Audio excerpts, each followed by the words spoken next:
Hey y'all, you're listening to Spiritual Freedom Podcast, and I'm your host, Susie. I'm glad you made it.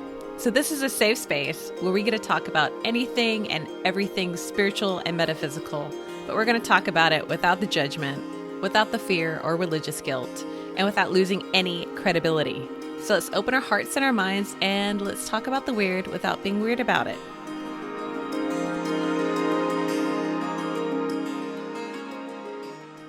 On today's episode, I'm going to talk about soul origins and soul contracts.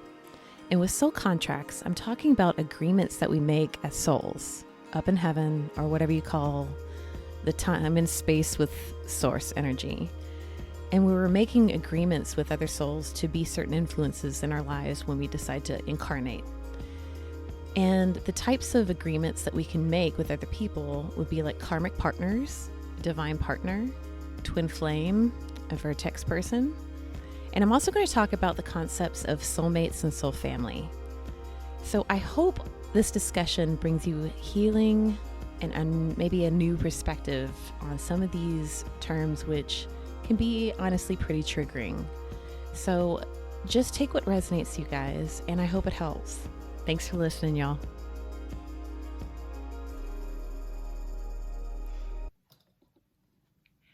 Hey y'all, so right now I'm going to talk about soul origins first. It's just a cool concept to kind of ponder. To me, I just more appreciate it. Gave me a way to evaluate my own energy. I can appreciate my own energy. I can kind of now see commonality with other people in my life and kind of try to, it's just a fun exercise to kind of be aware of this and kind of start catching it and like, oh, that's kind of beautiful.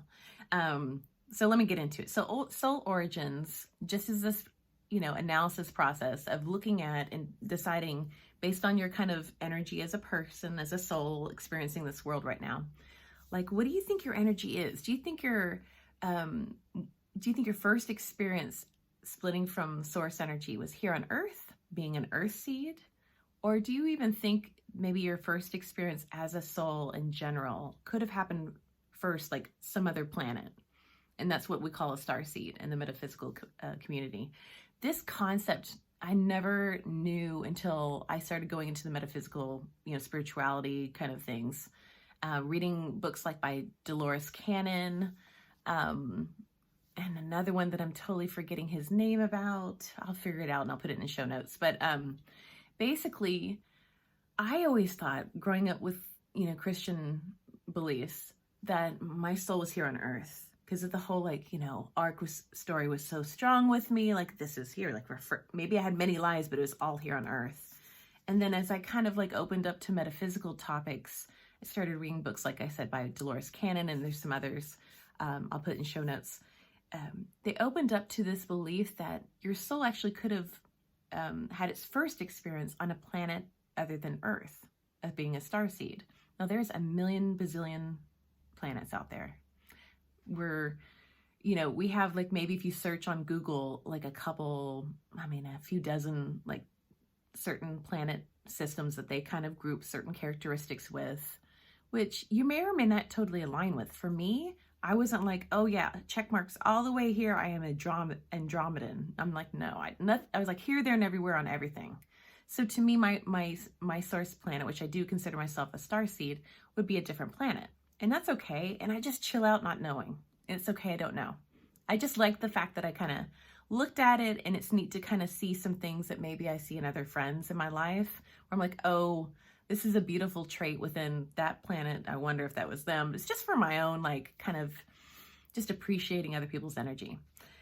So, and I have personally a lot of Earthseed friends, I think, and they're lovely and they're very grounding people to be around. They're they got that Mama Earth vibe. Their first, and this is male or female, their first inclination is just to what are the environment impacts of my existence, my decisions, my life, so deeply felt, about animals, plants, environmental impact stuff. So that is to me a big sign of you must really feel like this is your home, because they feel it so strongly. They're I must protect it. I'm going to make my job something that has to align with protecting the earth or something like that. That's to me my earthseed friends. Um, Star seeds, I guess, I've always felt a little off with society. I think anybody in metaphysical typically feels a little like mainstream society is a little odd, like we don't fit. So our earth experience can kind of feel like we don't fit in general just because of that, but it's something more. And I never really realized it. For me, my belief of being a starseed comes from a random childhood memory. And it's largely my first time at a planetarium. I was probably about 10 in the LA area. And like, I went to planetarium. They had that domed like theater above my head. And I remember looking up and being like, the stars are just beautiful, of course. Like that's awe inspiring, but it was more than that. My first little thought as I looked up there was, oh, that's where home is.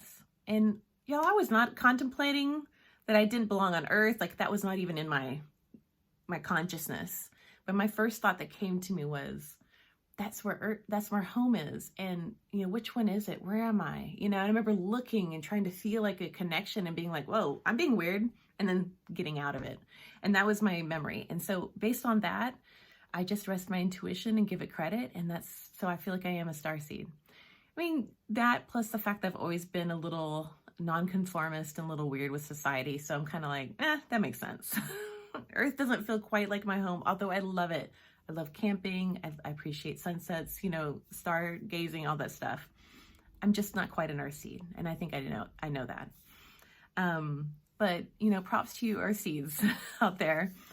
I mention this because you can have an energetic imprint by this first experience on whatever dimension, planet you had your first soul experience with.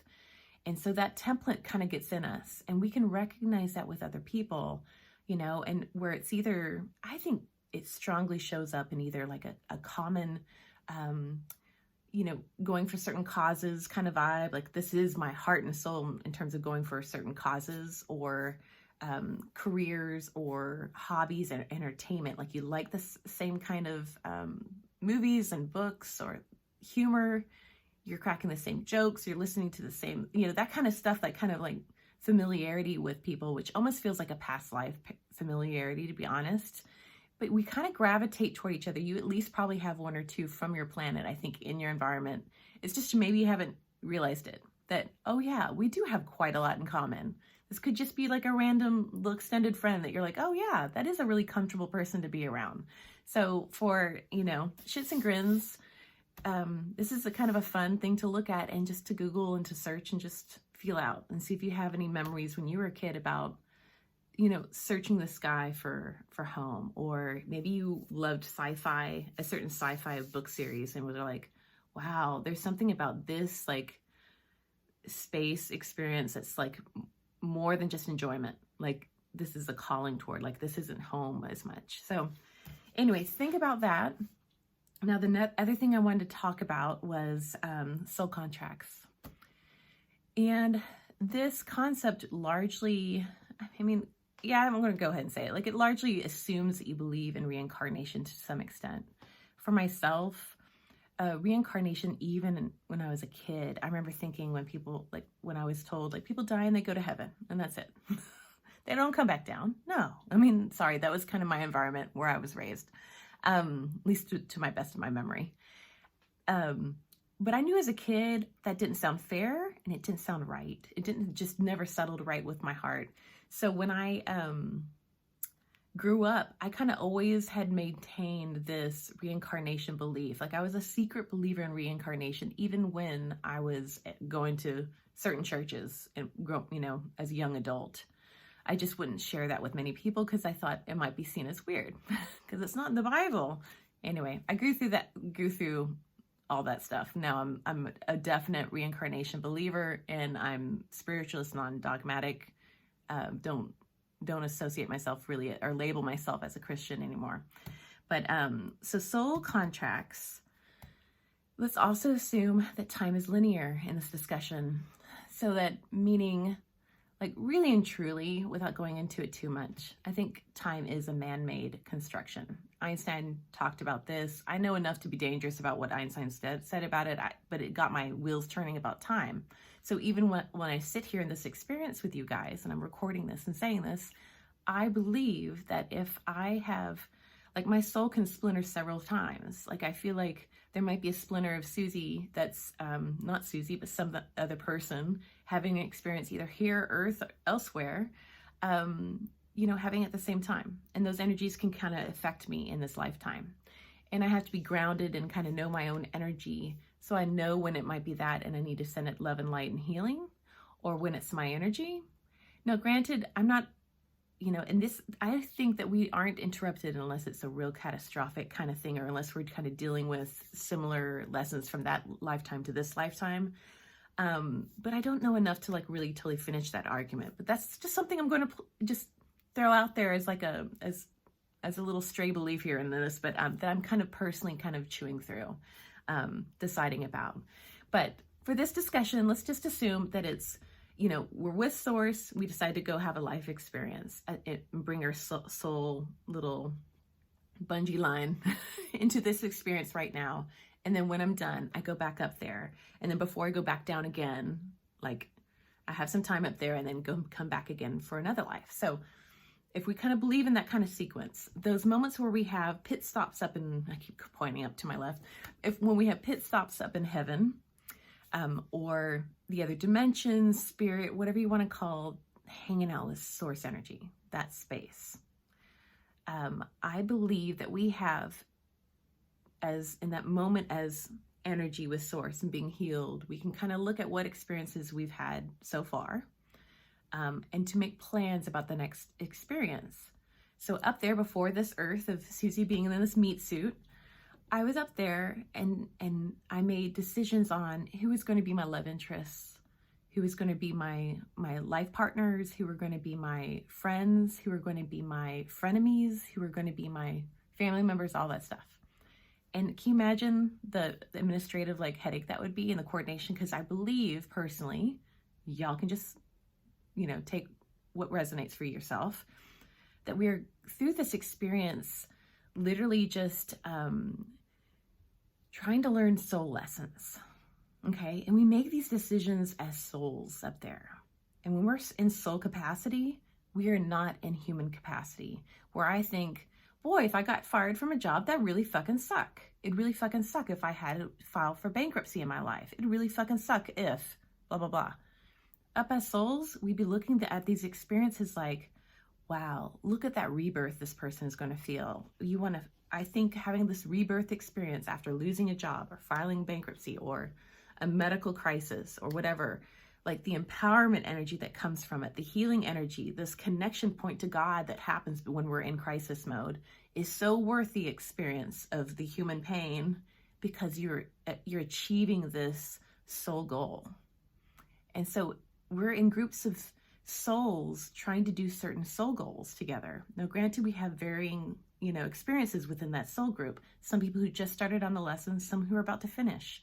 And so we're with each other, hanging out for these experiences, trying to move up and spread more love, spread more peace, you know, go to the next, you know, issue, help find the, you know, get to the end, not the end, the resolution or the learning of that next soul goal. And we lovingly experience this together, which what I call a soul family.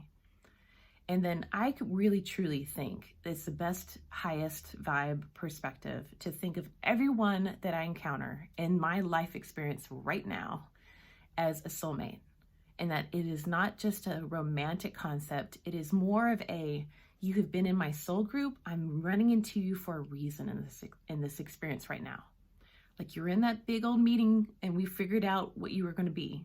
And you might be just barely there for a second, just passing on the street, had a nice moment talking to you in the store, but there's an energy exchange in everything, guys. I really feel like there's very few things that are not planned by the universe, to be honest. Yes, we have free will. It takes a lot of free will to, I think, fight what is kind of in our plan, but that's just a separate little argument too, or perspective that you don't have to take either. You can just say we have tons of free will everywhere. But I'm telling you, I've had weird shit happen from things that I didn't think I was even doing anything.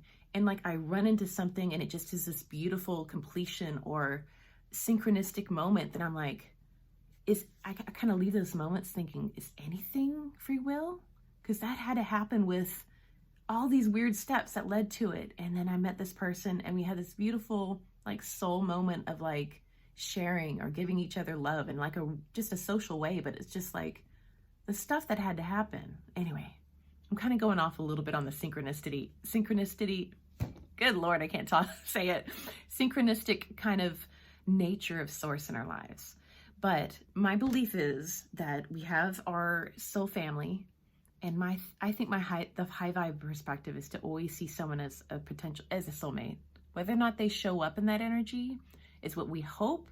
If they don't, then we have spiritual discernment to treat them accordingly and have our rules and our boundaries and being like, outie.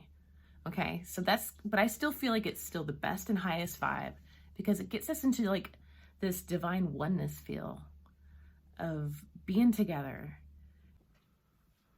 Okay, I'm sorry for the change real quick or interruption in the audible and video platform. Just life interrupts. I do this podcast from home. But getting back to the soulmate concept, I did want to say or reemphasize, like, this isn't always a romantic thing. These are just lovely connections because we're all in this like soul lesson, like all your family, all the people you know from work, like all the people you knew from school.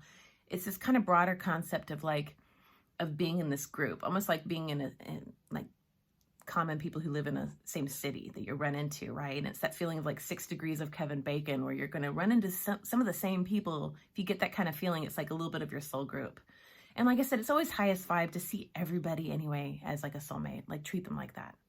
And then just trust your divine discernment. But like soulmates aren't always romantic, but the ones that have to, we have longer agreements that we made upstairs with, before we splintered from source again and come down here for another life experience. We make these agreements up there. And when we say yes to each other, we typically create an energetic bond that's spiritual. That's recognize me, we made an agreement.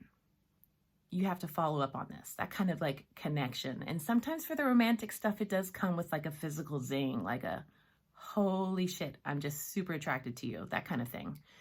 The friendships are just more of like I've got to follow up on this person and hang out with them. I really like them. Like I want them in my energy, like to hang out. But so basically we make those little energetic contract agreements, and then we come down here to kind of like,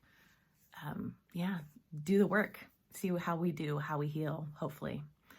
And so my biggest point here about the zing, about these little pools, especially the romantic zings, is that we often repress and feel guilty about having those zings. And I feel like we shouldn't. I feel like it's there for a reason. If you just kind of like chill your view on like moments of attraction, like we have, especially if you guys are built, if you guys are raised in the Christian household or history, you're going to think like, just because I have attraction to someone and I'm already in an established relationship, I'm cheating I'm doing some sort of horrible spiritual thing. And that's complete bullshit. I think the energetic markers are there for a reason, that we contracted for, that we're here to honor and recognize. And honor meaning like, don't feel bad, but look at it. Like, don't repress it and think, I'm married, I shouldn't think about this relationship. Just be like, no, the purpose of an attraction with someone is so that we look at them and their energy and think, what is in their energy or their soul or their life work, whatever it is, that my soul is like, look at this. Do you see what they are doing? This is what I want you to do, or incorporate some element of, whether or not it's the fact that they're so, physically, their vitality is just really strong and you need to get into your health more. It could be the fact that they're just super creative and they're open about their artistic expression, that they're just authentic and they're honest and they're like so vulnerable about their emotional state. And they'll be honest with them about real life. Like, there's something about these people that kind of pop in and that are like zinging you, and they zing you for a reason. And you're not a bad person for like feeling it and looking at it. You're not. I want to like get a Sharpie marker and be like on the Bible and be like, that is such bullshit to feel bad because we're thinking about why are we attracted to someone. And that's the thing. It doesn't quite say that in the Bible. If you guys have a Christian hang up, which I kind of did in my past, but you get the impression that any sort of attraction that happens when you're already within a relationship is like horrible and wrong. And that's not true. The thing is, do we see it as our own medicine, or do we give our power away to that person and think, oh, I'm attracted to them, something must happen, like something has to happen on the 3D level, like I've got to see if they're interested. Like that's where we make mistakes, okay? Because this is all supposed to be an inner reflection, and that happens even with soulmates. The thing is, that can be very strong with, here are the triggery terms, of twin flame or a vertex person, or a karmic partner. The thing is, karmic partners don't always look karmic when they come in our lives. I always also want to take a little pause here and say, I'm not a big fan of labels. I think we are all growing beings that have good times and bad times. We can evolve and devolve, y'all. I have myself, I'm sure, been karmic, yes, I'm sure, toward other people in my life in my past, which, you know, I've got to grapple and deal with energetically myself. Like, we have the ability of being both soulmates and karmic people within our relationships to other, you know, various friends and romantic interests, okay? These are shades within us, within all of us. And I don't care how spiritually evolved you are, this is possible. And this is possible throughout your entire life. And it's just being conscious of it and being like, if it happens, I'm going to like correct my behavior. I don't want to be in a karmic pattern. And karmic patterns just mean like, I'm doing something from my wounding that's low vibe, and that's either hurting myself or others. And it's typically like all self. Like, these are the stories that we tell ourselves. Like, we look at an interaction and maybe someone said, I can't hang out today. I gotta, you know, we'll have to do it another time. And the way that I receive it is like, this person, this isn't my friend. They're trying to push me away. You know, I'm too annoying. I'm too much for people. You know, we can be our own worst karmic partners. So when I kind of talk about these terms, a lot of, you know, I don't try to see any one person as they're a karmic person in my life.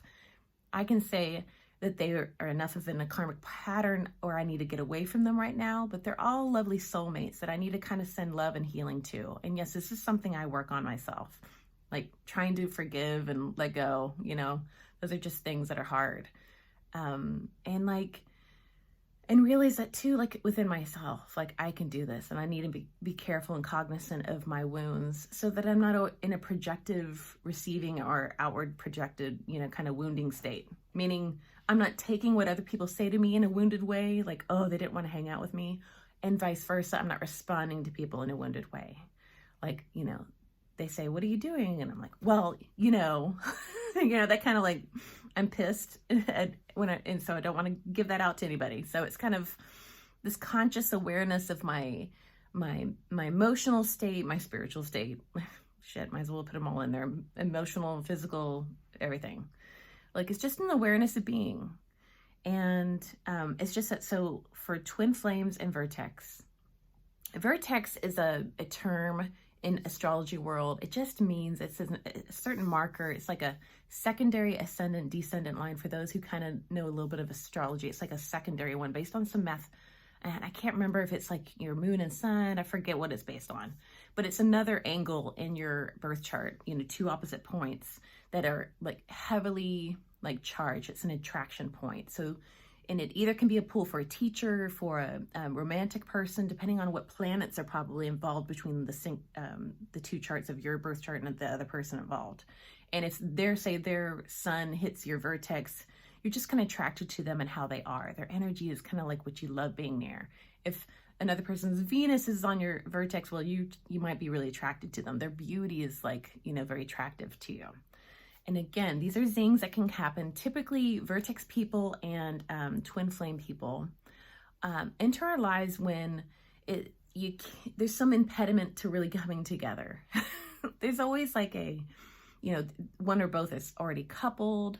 You have religious, you know, differences to where you're like, there's no way this could work. You live on different continents. I mean, we're talking about some real 3D like barriers to like being open and just being like, hey, I was attracted to you. Yeah, me too. Yeah, but you know, we've got issues. Let's kind of heal and make sure that we have our healing done. Like, if only that discussion could happen. Instead, we don't talk about that. And you end up getting in this triggered vibe because of a lot of honesty isn't happening between the parties to be, you know, that's basically it. To sum it all up, is that we're not in an authentic space. And we're not usually in a consciousness about our own wounds either. I mean, that's the thing. It's supposed to kind of knock us on our ass until we finally turn that wounding into like, okay, what am I not doing for my life? Okay, what am I not?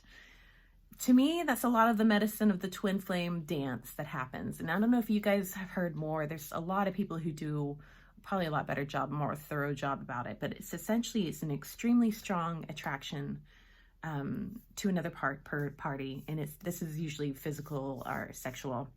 And you're just playing out those dynamics. And all I can say to the people who are going through that is that, yes, it is intense. It's supposed to be intense to get your attention, and do whatever you can to make your focus about your life and your own like self-love, and look at your patterns of relationship. Like, do you look at people with rose-colored glasses? Are you not really looking at the reality of like where they're at, like right now? And should you then also then kind of like give yourself some grace about maybe increasing love toward yourself? Like, am I really investing in my life? What am I doing to prioritize my hobbies, my spiritual life, anything, y'all? Travel. It's all about, you know, these zings happen when we are like not filling the cup. And for those who get those little interactions, it's a special wounding that you guys are healing. Okay. And it's deep and it's real. It's not in your mind. Well, it is, but it's real. And I know that that's painful. And the idea is that hopefully the two people can be conscious of it and honest with each other about it, that eventually, if it's meant to be, there's a lot of healing to with source in this. This is a lot of trusting. Like, you think you want that one outcome. Like, I want this Vertex person. I want this twin flame person to be my divine partner. And if it's full of wounding and it's not happening, and there's a lot of just hurt that's kind of getting churned and too much fixation and too much obsession, then it becomes like I said, the whole point is to turn within, look at your own healing. And then it's also this healing with the universe and the divine. Like, do you trust the divine to take you to a better place, to bring a better partner? When all you can do is think of that person, it's like you have to figure out how to stop it. And it takes a lot of work, a lot of like catching your mental brain to just get back in the now and what you're doing in your life. Because typically you're in separation. You're actually not with these people, but your mind and your emotions and maybe your dreams are, and that makes it difficult. And there's things that people can advise you in other podcasts that go more into that dynamic about like energetically protecting yourself. Like, you just got to keep yourself in the now. And you just got to pray for protection. That you're usually so, like I said, that energetic link can be a godsend, and then the worst thing. And those kind of links, you have to ask for protection from it so it doesn't interrupt your day. Because if they were to think about you, you might feel that energy and just like suddenly be thinking about them when you were like, oh, I thought I was healing. What's going on? You know, that kind of element. So just kind of know that happens, and you just have to continuously keep refocusing to the now. And it takes time, and healing can happen. I just know that those dynamics are real with people. And I don't think we need to like hide it or be ashamed of it. Those are only there to show our own healing and what we can do. Because the thing is, that intense divine passion that you thought was from that person, it's not from that person. It's from within yourself. Like, that love you feel, all that love that we feel for our kids, that's us, y'all. That's within our own energy, that we have that love. That's ours. I mean, yes, we're sharing it with someone else, but that is our power. It is not their power. It is our power. And we have to just kind of be like, this is mine. My energy is mine. It's not affected by other people. I do not have to have other people affecting my energy. I can have inner peace at any moment. I'm in the now. Like, it's those exercises that get you out of that like cyclical thought process and hanging up and fixation with the other people, with the Vertex person or a twin flame. Now, hopefully, if people are aware and you find a little twin flame or Vertex connection that's, you know, both of you guys are actually aware, you still might have some healing, but like, and if you're not coupled, that's great. Like, there's no impediments. You can become this divine partnership. And like, heavens rejoice. It's great. And the whole divine partnership is, again, just like this perfect union of the energy. And you actually usually have like soul work to do together, like spiritual work in terms of 3D here, to contribute to the community so that people see your energy as like being this good example of like, oh, a healed relationship. And you typically kind of like step into those kind of, that kind of work together. Like you usually have like some sort of flow with spirituality in general, that you're typically working somehow as like practitioners usually in the spiritual field, is what I kind of want to throw out there. That's how at least I see it. And it's to give your medicine out of like how you can be harmonious and independent and non-attached. See, in the dynamic with the twin flame or vertex, you're like so attached to each other because you can't imagine not having this energy in your life on some level. And you have to let it go. You got to totally detach. You got to be like, this is not happening. This is not going to be meant to be. You've got to literally be in that space to kind of drop that so that you can kind of focus on yourself. The whole partnership, like divine partnership idea, is that you are so happy in your own energy that you don't need another person. You like your inner energy is so healed. Like that's where we want to be when it's our time to pass away. You know, we're in such a healed state. Like we're happy with who we are. We trust how we show up in 3D. We have divine discernment.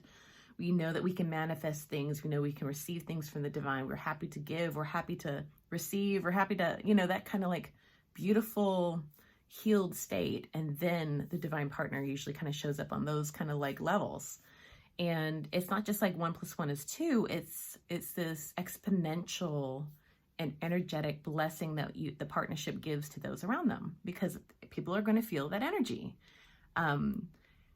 You will know it if you see certain people that have actually gotten to that healed spot. You're going to feel their energy if you're around them as a couple. You're going to feel the fact that there is this deep respect, deep freedom between this relationship, and not in the sense of having multiple partners, y'all. I'm talking about just freedom.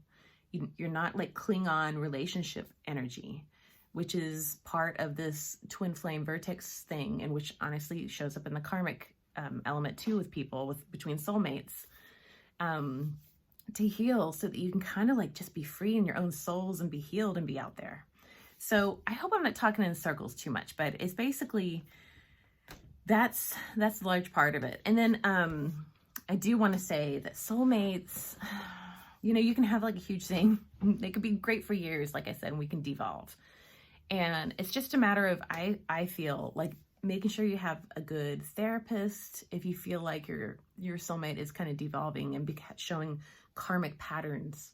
There may have been just an agreement that, you know, even though they're loving people, your dynamic with them is this cyclical nature of like either low self-esteem in both ways, where like, you know, you kind of just continuously have these arguments and issues that are just like soul scraping for both of you. Now, I'm just going to leave it like that because, you know, giving examples of this, I feel like kind of opens up to what I kind of maybe like people in my life, what I have seen. And I don't feel like this is a platform where I want to like spill all people's junk and doing all that. But like you can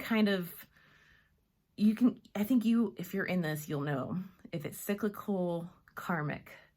It's like the other person, or maybe you haven't just woken up and seen it in a very long time, that you were codependent. There's usually a lot of codependency going on, a lot of like, you know, Klingon kind of energy. And then this like cyclical kind of like, either based on low self-esteem. I mean, there's a whole bunch of wounds, guys. I mean, you know, where one person gets offended by, it's just a shitty thing. It's just a shitty, exhausting thing. And I can't tell you what it's going to look like. You gotta make that work happen. You gotta do that. You gotta do that review yourself. You know, here's the good news. You can see I'm so awkward at like explaining to you, because I think all I can do is think about people who I feel like are in karmic cycles, and I just don't want to feel like throwing that out there. So what I would say is, if you're feeling like in your heart you're in kind of a karmic cycle with their partner, is to get a therapist, and they'll help you get some third-party perspective over, you know, how are they taking things. You can talk to them about your partner's involvement and whatever cycle's kind of going on, and be like, try to get an idea of their wounding that's getting triggered. oh yeah, their parents were really, critical. They just don't want to be judged. And if they're judged at all, they get really defensive, and they're just not becoming aware of it, which makes this part karmic, because it's going to keep on going because that person just fights realizing it and not participating in that karma anymore. And that's up to you. And when you get to the point where you're done with it, it just kind of is a personal thing that you're gonna have to be, just make your own judgment call on. And my heart hurts for you if you're in that spot. It's not fun. So yeah, I think I'm talking about these difficult relationships to the best part that I can kind of do right now. Like, this is not easy. But this is the way, or I feel like this is the main purpose for being alive. These relationships are mirrors to us of our own soul healing, where we're at, and it really brings up a lot of times source issues, with our source family from childhood, to be like, oh yeah, I didn't feel very acknowledged. So when my partner, doesn't acknowledge my, opinion or my emotions or something in a moment, I get really pissed, that kind of stuff. Like, kind of like, oh, here, I'll talk about my own stuff there. As a child, sometimes I did feel like the emotional part of me had to kind of be quieted down. That they were very like level-headed people, intellectual people. And so like for me to express my emotions, it was kind of like, boy, you're being really expressive and out of control. So I kind of repressed a lot. And so when I kind of have an issue, I feel like I sometimes can almost overburst because I'm finally free to like do that, right? But then like I want to make sure my partner hears me and has the appropriate response. And if they're not where I feel like is at this appropriate response, I get really livid. Like, so I'm like, I had to learn over time, hey, chill that out. That's like part of that dynamic that's popping in that I really don't need to. My partner's on my same team. They're not trying to like discredit me. Like, I just need to not have this background. I'm talking a lot with my hands today. I need to just like have this clear, like, erase board and not have any assumptions of anyone trying to hurt me or misjudge me or anything, and assume he's on my same team so I can talk to him like I would like a coworker, which sounds kind of funny. I usually have to kind of tell myself, okay, I know I'm a little emotionally charged. Talk to my partner as if he were my coworker or my spouse or my kid. Like, I know it's the 5th time I've told them to do the dishes, but like, let me turn on my coworker perspective so that I can kind of chill out and talk to them like, okay, so we have a goal today. What's going on? And try to like chill out. Like, I've got to keep working with them, right? Like, okay, I'm sorry to interrupt that one more time. Today's just been a day to record, but I did want to say, yes, that perspective of like seeing either my kids or my spouse or anybody really who's triggered me in that moment to kind of become like, okay, a coworker response. Like, I got to keep working with them. I got to be above board and be chill and figure out like in my nice meditative mediator voice, how to deal with them and approach it from like no wounding and just being like, oh, did something happen? Did something crazy that I don't know about just happen? You weren't able to do whatever, whatever the issue is. But like coming from a clean-hearted space and one where it's not emotionally charged, I think a coworker thing gets me into the better vibe. So if that helps you, great. But I did want to say really clearly that if this karmic relationship, if things have devolved to a point where there's any shades of abuse, whether that be emotional or physical, that is a hell's no, y'all. And immediately get out of there. That's not something that you wait and watch the dynamics and try to get closure on. You get the fuck out. And I just want to be real firm about that. Okay. And yeah, so I just wanted to underscore that point. But for anyone who feels like they have endured a twin flame or vertex connection and that they're still healing from it, or yeah, that's basically how I'll say it, that I really hope this takes away shame, and I hope it shows you the purpose of it. Like, it's all about self-reflection. It's all about seeing that as your power, your passion, that we we put it on someone else, but it's actually ours. It's ours to reclaim, especially when they don't reciprocate in a healed way to your love that you give. Take that back. It's yours. And what in your life can you do that was inspired by this spark over here from this other person? What can you bring in your own life to like fill your cup so that your divine oneness is healed? It's really never about the other person, y'all. It's just, it's the 3D mirror of what in our soul we were missing. And then do you have that bravery to stop that obsessive thought pattern and focus and grieve? Because we think it's that person who has the power, and it's not. But when you cut that off and you start getting back into the now and doing those daily practices of not thinking, having something else to refocus your energy on, hopefully something that gives you inspiration. Usually it's like a passion project that you should start so that you get really into it and stop thinking about, the yahoo over there that just isn't aware of the shit and the intense connection. And that's their bad luck, And maybe they'll find healing some other way, and God bless them. And just thank their higher soul for showing you the medicine that it came to deliver. And that's great. And maybe one day they'll see the medicine, but don't hold out. I would not put expectation on that. Instead, put the expectation and hope in your own life, and that the divine will deliver your divine partner at the right time. And what you're going to have, what you're destined to have. You haven't missed any boat. Anything that's failed was meant to fail. Like I feel like having that kind of feeling about these big things. Like if it didn't work out, it wasn't meant to work out. And for anyone who's had long-term marriages where you feel like that kind of like religious shame about it not having made the lifetime promise, oath that you made, you're hoping they were going to make too. Listen, like there's something about just, I want to take that shame and like throw it into an eternal fire for you. So it's gone. Because there shouldn't. Love is never lost or wasted. Like it was yours, and this was your energy. Yes, you were kind of putting it for another person to experience, but what a beautiful thing. And the fact that you gave it was just like, it's just such a sacred thing, and it's honorable. And like I said, it's just never wasted. I mean, can we kind of like grieve the fact that the person didn't maybe appreciate the love that we did pour on them? Yes, but you are love. Just come back to, I am love. I'm not wasted love. I am love.